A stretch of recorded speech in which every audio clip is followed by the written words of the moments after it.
What's up, Cake Dre Nation? Welcome back to the weekly Slither. I'm your host, Drake the True Snake, and today I'm talking about something really cool. Usually I talk about like superheroes, or like last week I talked about some movies that are coming out, but this week I want to talk about some superheroes that were in cartoons, but not from comic books. Take a second, it makes sense. There have been a lot of the kind of characters out there, but I want to talk about just a few of my favorites and somewhat of their origin story if they're out there. First one is my personal favorite. That's Freakazoid.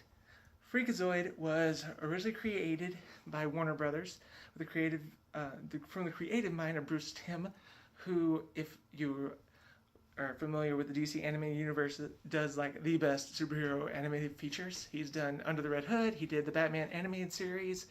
I think he did Sub-Zero, he did the Justice League, he does all kinds of stuff. Look up his name, he's awesome. But here's a little bit of background on Freakazoid the character. Freakazoid was originally named Dexter Douglas. He's a suburban kind of computer nerd, nobody really liked him.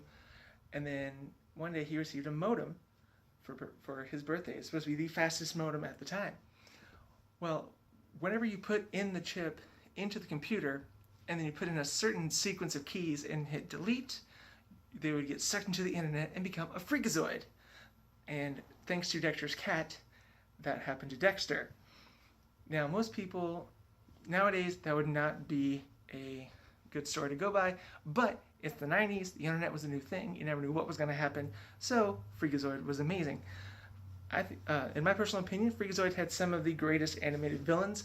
He had Candlejack, who was a urban legend from a camp, who was super crazy. The Lobe, who was basically a brain with legs, and several others that I don't want to go into, but he has tons of them. Google up Freakazoid if you haven't seen it. If you remember Freakazoid, you understand. He was a nerd who could change in and out of his superhero form by saying freak out and then freak in to turn back to his normal self. And also he had the Freakalair, which is like his bat cave. He had a chemistry set, or a full-on lab actually. He had a book that had all the answers to everything in it, and several other awesome gadgets and things like that. Also, there was a very special episode for all you horror nerds out there. Look up House of Freakazoid, and you can see a appearance by Lon Chaney Jr.'s character and the Gypsy from the original Wolfman movie. So, any classic Universal fans out there, go check that out. Next one I want to talk about is actually a team. This is actually a cartoon that's being remade, which I'm excited to see how that turns out. It's the Powerpuff Girls. I know what you're thinking. Dude, the Powerpuff Girls? Listen, if you grew up in my era, you understand these girls are the best girl superheroes ever. That's why I'm featuring them. These three girls were actually created in a lab experiment by Professor Utonium.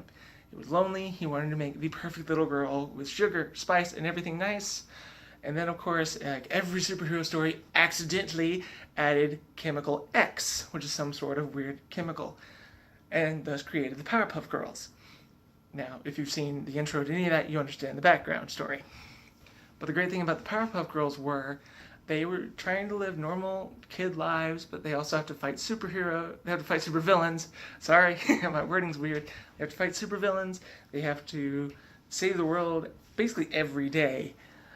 They fight him, which is basically the devil. The Amoeba Boys were one of their first villains. They were a group of amoebas who think they're criminals, but the Powerpuff Girls had to actually teach them how to be villains in their first ever cartoon. There were Princess, who was a wannabe Powerpuff Girl, who was a very rich little girl who thought she wanted to become a Powerpuff Girl so bad that she became obsessed with them and became a villain. And of course, Mojo Jojo, the arch enemy of the Powerpuff Girls. We find out that Mojo was actually a lab monkey of Professor Utonium, and after the explosion that happened that created the Powerpuff Girls, his brain was enlarged, became super smart, and swore his revenge on the Professor and the Powerpuff Girls. So, little villain history on that as well. A very special sneak peek to look at. Look up, if you're a music fan, especially of the Beatles, you'll know that there was a episode of the Powerpuff Girls called Meet the Beat-Alls, which showed Fuzzy Lumpkins, him, Princess, and Mojo Jojo teaming up to defeat the Powerpuff Girls. And there were a lot of references to the band The Beatles, both in song lyric and some of the interesting relationship things that happened. If you don't believe me, look it up. Especially if you're a fan of the Beatles, you'll understand.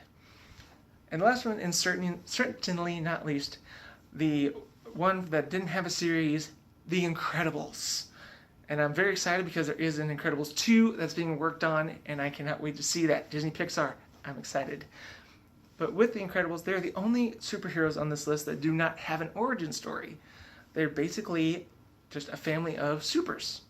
It was back in the days of the golden age of superheroes when Mr. Incredible and Elastigirl fell in love. This was the time when superheroes could run around and fight for justice, fight criminals, and do whatever superheroes like to do and not get busted for it. But as the world goes, they put them in a real world situation, so they got sued for everything under the sun. There's basically a superhero witch hunt, which sent them into hiding. So, worst comes to worst, they had to come out of hiding because Mr. Incredible decided he wanted to take on another job and feel nostalgic, and thus the entire movie was there. I don't want to go into too much information on that, but it's an awesome movie, and I know most of you have seen it, so you know it's awesome. The great thing about The Incredibles is they're a great version of a lot of superhero teams, including the X-Men, Fantastic Four, and many other superhero teams, and also references to several others. My favorite fact is that Frozone, the Iceman of The Incredibles, was actually voiced by Samuel L. Jackson, aka Nick Fury. So if you ever have any doubts about the connection between all those, I mean, Frozone is leading the Avengers, is leading S.H.I.E.L.D. So there you go. That little trivia nugget for you guys. So hopefully you guys have enjoyed my list. If there's any others that you think I should have talked about, or any that I didn't mention that you guys love, post in the comments. And if you like this episode, click the like button and subscribe. I would love to hear what you guys have to say, what you like, what you don't like, and what else you might want to see in the show. I'm very excited to hear about that. And as you can tell, we were not able to make our travel arrangements as from last week due to funds not being there, but we are rescheduling for January, so I will keep you guys updated if you're interested on how things go. So I'm very excited for things to come. There are a lot of episodes that I'm trying to put together and a lot of awesome other things for this channel. Make sure you guys go check out the Cake Dream channel, which is where me and Cam do all of our awesome nerdy things with superheroes, and also his gaming channel Crafter, as well as our buddy D-Rock up in Canada, and both of his channels, Wrestling Talk 1 and The Real D-Rock 1, where he talks about anything and everything. It's really cool. So I will talk to you guys next time. Make sure you guys check out all those channels and post your suggestions down below. Peace out, and remember, Bruce!